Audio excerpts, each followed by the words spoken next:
centre était fermé, le jour de la retraite, le jour de la sortie de la retraite. Il y a donc plein de personnes que vous auriez pu voir, que vous n'avez pas vues. À toutes ces personnes, qu'auriez-vous envie de leur dire, de partager avec eux, après cette longue expérience? Qu'est-ce que j'aurais envie de leur dire? Déjà que je suis très heureuse de les voir, Oui. et que c'était une expérience qui m'a beaucoup impressionnée, et en même temps a beaucoup apporté. Ah. Ça, c'est clair. Vous auriez l'impression qu'ils comprennent bien, ou qu'ils comprendraient bien ce que vous avez vécu, qu'ils seraient réceptifs? C'est pas évident à exprimer une retraite, parce qu'il se passe beaucoup de choses. Il y a des hauts, des bas. En même temps, c'est riche de plein d'expériences différentes. Je sais pas. Vous pensez que toutes les personnes que vous connaissez comprennent bien votre choix? Parce que c'est vrai, de l'extérieur, ça peut paraître étrange de vouloir passer presque 4 ans. C'est quand même presque 4 ans. De vouloir passer presque 4 ans derrière des murs.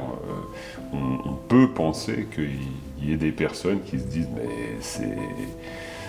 ça n'a pas de sens », oui, c'est tellement étrange.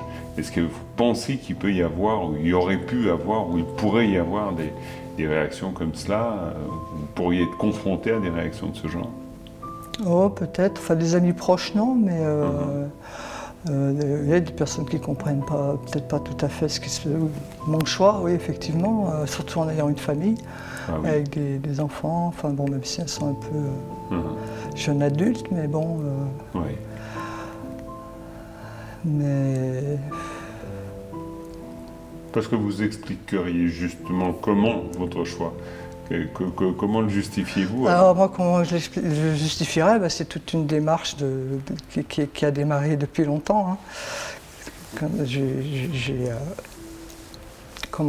suis quelqu'un de très émotif, j'ai une acuité à la souffrance qui est quand même assez forte. Et du coup, j'ai cheminé pour essayer de comprendre. Et c'est ce qui m'a amené à faire la retraite, pour approfondir, pour comprendre, Donc c'est la souffrance le point de départ, alors? Ah oui, ça c'est clair. D'accord. Ça c'est clair. C'est comme une sorte d'énigme. Pourquoi on souffre? Pourquoi toute cette souffrance? Oui. Ah oui. Et en faisant la retraite, il vous semble que vous avez commencé à mettre le doigt sur quelques débuts de réponse? Ah oui. J'ai commencé déjà aussi... c'est jeune adulte que j'ai commencé déjà à me poser plein de questions dues à cette dépression. Et du coup, le dharma, ça m'a amené à une autre façon de voir les choses. Et là, j'ai pu l'approfondir et puis apprendre à me connaître plus pour avoir plus de recul sur les situations, pas être en réaction sans cesse, quoi. Et ça, ça m'apporte beaucoup. Et puis le groupe, il renvoie beaucoup de choses aussi. Donc du coup, ça permet de réfléchir, de discerner. Alors là, j'ai travaillé beaucoup sur le discernement, du coup. Ça a été mon point, je dirais, principal sur le travail, le discernement. Et ça m'a beaucoup apporté, quoi. Et le groupe, du coup, il permet ça, parce qu'on est confronté sans cesse à nos résistances, à nos limites, à nos contrariétés. Et du coup, c'est intéressant. Parce que le discernement, c'est quoi exactement? On peut comprendre ça comment? Quand on est émotif, on a du mal à faire la part des choses parce qu'on se noie dans les pensées, dans ce qui se passe, dans la situation. On est toujours dans le tourmente. Et du coup, de réfléchir sur le sens, le dharma, avec les enseignements, ça pose des... j'ai pas de choses là qui viennent, mais ça permet des réflexions plus profondes pour prendre du recul et puis voir ce qui se passe en soi au moment où on en a besoin, quoi. Y voir plus clair, quoi. D'être plus clair, voilà. Ouais. Je m'embrouille dans les mots. Non. Je suis pas très... Et ça a vraiment été un gros travail de discernement. C'est une surprise de commencer à voir plus clair en soi-même? Ben, en fait, je croyais que je voyais plus clair parce que j'ai fait toute une démarche déjà avant d'arriver dans le Dharma. Mais en fait, c'est pas du tout la même approche. Le spirituel, c'est pas la psychologie, même s'il y a une base, on peut dire qui est là, mais c'est. Ah oui, les enseignements du Bouddha, c'est profond, hein. C'est à la fois simple et à la fois c'est très profond. Les intégrer, ça prend du temps. Mais alors justement, on commençait cet entretien en se demandant qu'est-ce que vous pourriez apporter ou qu'est-ce que vous avez tout simplement envie de donner aux autres. Est-ce que peut-être, parce que là je suis en train de vous écouter, est-ce que peut-être que la chose toute simple que vous auriez envie de leur dire, c'est que je me connais mieux? Ah oui, ça c'est clair. Ça c'est clair. J'ai vraiment approfondi à ce niveau-là. Une connaissance de. Je croyais vraiment me connaître sur des aspects à peu près, quoi. Mais alors là, beaucoup d'illusions, beaucoup de. Du coup, je me connais mieux, bien sûr. Ouais. Bon, il y a encore à faire, mais. Oui, bien sûr, bien sûr. Mais souvent on dit, voilà, se connaître mieux.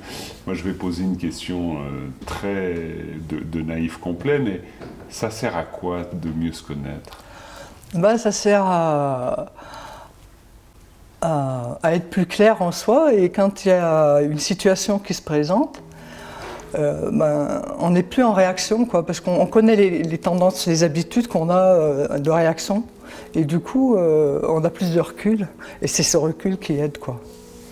Vous pensez que ça va vous être utile dans la vie quotidienne? Ah oui, bien sûr. Ouais. Ouais. Dans les relations, oui, c'est. Oui, parce que déjà, je m'aperçois aussi qu'à l'entrée de retraite, je parlais beaucoup, et que finalement, petit à petit, je parlais beaucoup moins, et puis j'avais moins besoin. J'avais moins besoin de parler. J'ai presque une avidité de parler au départ. Et petit à petit, j'ai même pu quelques fois me mettre en silence. J'aurais jamais cru que j'en sois capable. Ils risquent d'être surpris, ceux qui vous connaissent. Ah, peut-être, oui. Peut-être, ouais. Ça dépend sous quel aspect, enfin ça dépend des personnes. Bien sûr, bien sûr. Mais oui, c'est vraiment, ça m'a apporté énormément, ouais. Mais je dirais même que je serais passé à côté du Dharma si j'avais pas fait la retraite. Ah oui? Ah oui. Il y a plein de choses que j'avais pas compris. Tellement une retraite de 3 ans, disons de 3 ans, on va quand même dire 3 ans et 9 mois, parce que là il y a 6 mois de préparation en plus. Donc tellement une telle expérience permet d'un peu mieux voir ou mieux comprendre ce qu'est le Dharma. Ah oui, oui. Ah oui, je me dis que j'étais complètement même à côté, quoi. Qu'est-ce qui vous a semblé le plus étonnant, justement, là où vous étiez le plus à côté, ou disons, votre découverte peut-être la plus frappante, quoi, par rapport au Dharma? Mais en fait, c'est d'être toujours un peu dans ses certitudes, quoi. Et c'est vraiment prendre ce temps de réflexion, quoi. D'accord. De discernement, je reviens encore au discernement, quoi. Se devenir plus curieux? Peut-être, oui, aussi, il y a peut-être cette curiosité. Plus ouvert? Ah oui, ben oui, ça, il y a encore à faire, mais oui, c'est sûr. Donc vous vous considérez plus ouverte et donc plus disponible peut-être aussi pour les autres, alors? Oui, puis moins de peur. Moins de peur? Moins de peur, oui. Vous vous réjouissez de retrouver le monde, de rencontrer les gens? D'un certain côté, il y a une petite appréhension, mais d'un autre côté, oui, bien sûr. Ouais. Alors, je vous souhaite un bon retour. Merci beaucoup.